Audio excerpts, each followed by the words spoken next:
Medication is certainly an option, but it's not the frontline intervention. Some of the key strategies within a cognitive behavioural framework include psychoeducation about anxiety, cognitive restructuring, and exposure.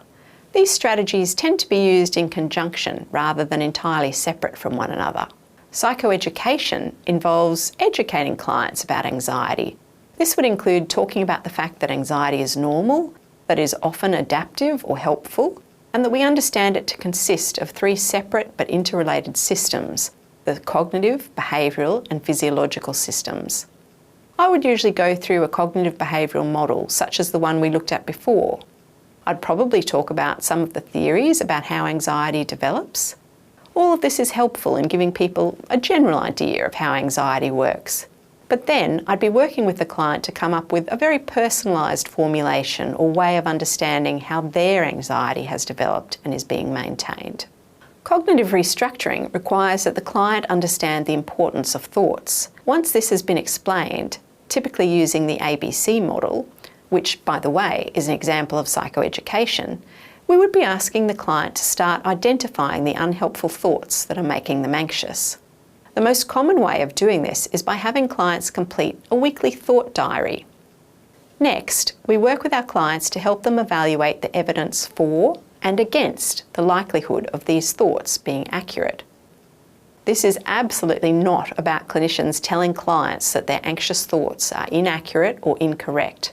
Rather, it is about helping our clients to view their thoughts as theories to be tested as opposed to facts that are true. So, when I'm working with anxious children, we use a cognitive approach that we call the scientific approach, where kids are encouraged to think of themselves as scientists whose job it is to evaluate the evidence for and against their hypotheses or anxiety-provoking thoughts. The kinds of questions we teach kids to ask themselves in gathering evidence include: are there other ways of thinking about this situation? And what advice would I give a friend who is in the same situation and having the same worried thoughts? With adults, the cognitive equivalent is known as Socratic questioning. The behavioural strategy of systematic desensitisation or exposure aims to address the avoidance of feared stimuli that tend to go hand in hand with anxiety. Cognitive restructuring is often, though not always, used in conjunction with exposure. This strategy is based on the psychological principle of habituation and involves deliberately and repeatedly placing yourself in anxiety-provoking situations that would normally be avoided. Developed by Wolpe in 1958, desensitisation can be either imaginal, that is, where the client is asked to imagine a series of increasingly anxiety-provoking situations, or in vivo, that is, where the client actually places him or herself in increasingly anxiety-provoking situations. Treatment begins with the construction of a list of situations that provoke increasing amounts of anxiety, a hierarchy. Typically, in the past, relaxation techniques have been taught in conjunction with the use of desensitisation. The rationale for using relaxation techniques was twofold. To begin with, relaxation was used to reduce the anxiety response that would typically be elicited by either the imagination or the actual experiencing of the avoided situation or stimulus. Second, relaxation was believed to improve a client's ability to imagine a feared situation.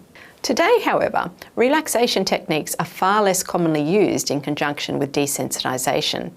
Indeed, most researchers and clinicians now believe that the use of relaxation strategies in this particular context actually constitutes a subtle form of avoidance. The current thinking then among most cognitive behaviourally oriented therapists is that anxious clients need to fully experience their anxiety and realise that it's not going to harm them, and that the teaching of relaxation techniques for specific use in working through an exposure hierarchy actually hinders this process. As we previously noted, the aim is to fully experience the anxiety that would normally result in avoidance and to realise that you can handle both the situation and the anxiety that it provokes. Each of the situations that make up the hierarchy needs to be experienced, either imaginally or in real life, repeatedly, until the fear response has been extinguished. The most common behavioural response to anxiety is avoidance. Avoidance means that the individual misses out on the opportunity to discover that he or she actually can cope with that feared situation. Instead, avoidance serves to strengthen and reinforce anxiety.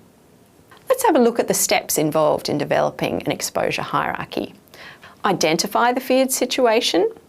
Break the feared situation down into as many different component parts as possible, identifying variables that make a difference to how anxiety-provoking the situation is. Then list the components as specifically as possible and rate each from 0 to 100 in terms of its difficulty. Rearrange the items in order of increasing difficulty. And finally, implement the hierarchy. Let's look at an example exposure hierarchy for a child who is currently fearful of sleeping in their own bed. As you can see in this hierarchy, each step is becoming a little more difficult than the preceding one. The child would start on the first or bottom step, and they would practice this step every night until they felt confident to go up to the next step, and so on. For example, the first step here is for the child to sleep on a mattress beside mum and dad's bed. The next step is to sleep on a mattress outside mum and dad's bedroom door. Then, have mum or dad sit with me until I fall asleep in my own bed and have a nightlight on.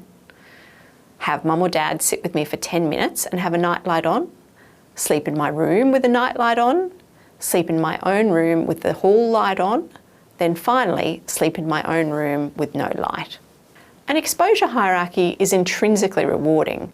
By the time a person gets to around about the third step, they're feeling really good about what they have already achieved, and they're beginning to think that maybe, just maybe, they can even get to that top step.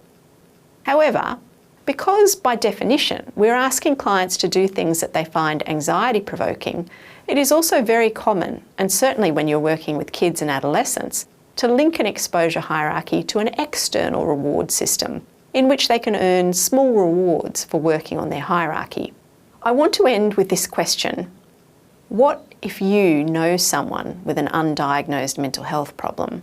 People are much more likely to seek help from a friend or family member than from a professional. Here are some resources you may find useful to assist anyone.